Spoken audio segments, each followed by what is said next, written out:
This video includes an in-service guide for the iReach Omnia-powered stapler. It is not intended as a training guide for surgery. Always refer to the instruction for use manual in the packaging for complete instructions, contraindications, warnings and precautions. Nomenclature. Pin. Alignment indicator. Shaft. Articulation lever. Unload button. Rotating knob.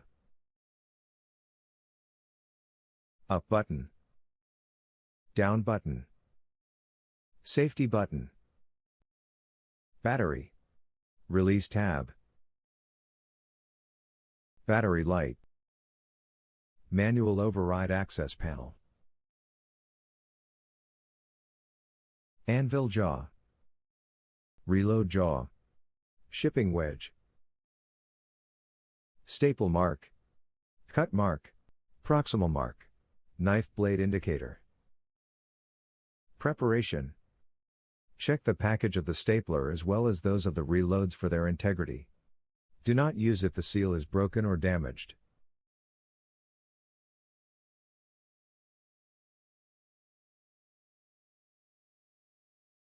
To install the battery, first confirm the alignment of the battery with the device. Push the battery into the socket, an audible click can be heard and the battery light will light up.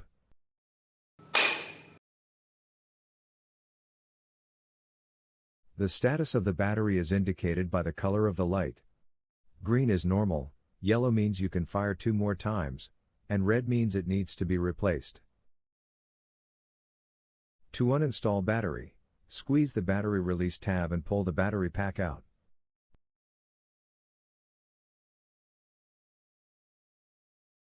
Ensure shipping wedge is in place. Do not use the reload unit if the shipping wedge is missing. Align the 2 alignment indicators arrow sign on the stapler and the reload unit. Insert the reload unit into the pin at the distal end of the shaft. After the reload unit is completely inserted into the shaft, turn 45 degrees clockwise to lock it. Verify that the unload button has retracted to its initial position. Remove the shipping wedge and dispose.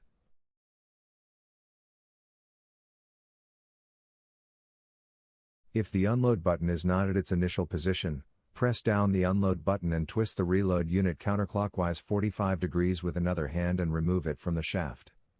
Reinstall the reload unit.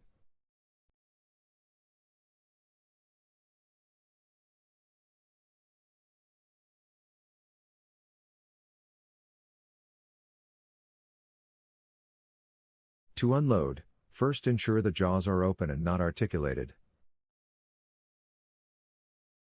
Press the unload button backwards with one hand, twist the reload unit counterclockwise 45 degrees with another hand and remove it from the shaft.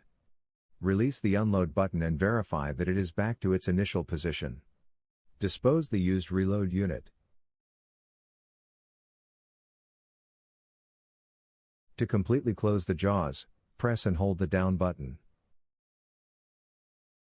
To close the jaws halfway, briefly press the down button. Press again to close the jaws completely. This function is useful for side-to-side anastomosis.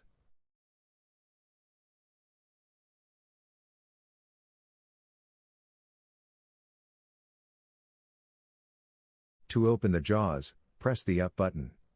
Note, you can only open the jaws when the blade is in its original position.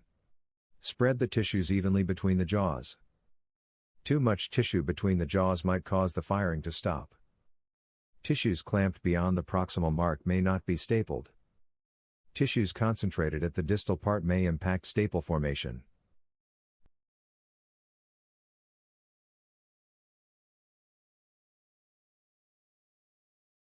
To insert the stapler through the trocar, first ensure the jaws are straight, not articulated.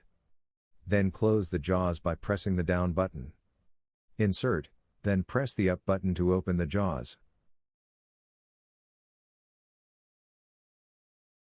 To remove it from the trocar, first ensure the jaws are straight, not articulated. Then close the jaws by pressing the down button. Take it out, then press the up button to open the jaws.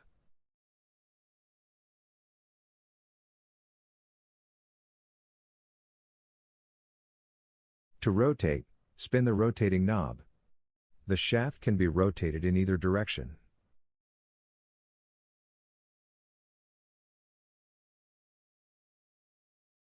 To articulate, pivot the articulation lever to articulate the jaws.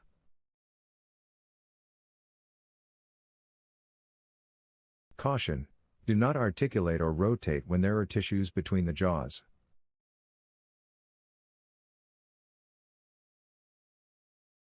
Close the jaws. The safety button will start flashing and will stay on after 15 seconds with audible note. It is optional to wait for 15 seconds for pre-compression.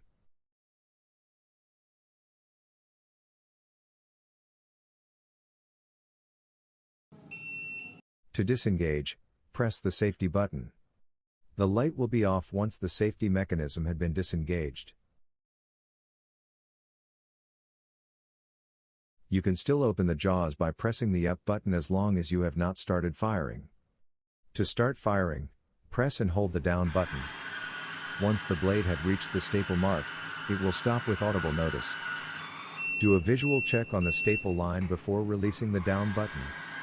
Once you release the down button, the blade will return to its original position. You can now open the jaws. You can pause during firing.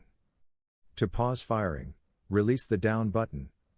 You can continue firing by press and hold the down button. You can return the blade at any time during the firing process. To do so, pause firing by releasing the down button, double-click the up button, the knife will return to its initial position.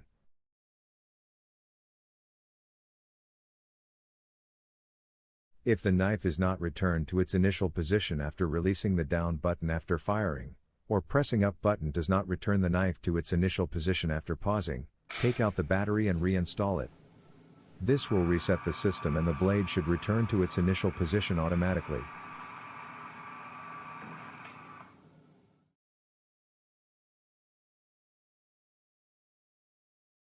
If the knife still cannot be returned to its initial position after taking out the battery and reinstalling it, perform the manual override.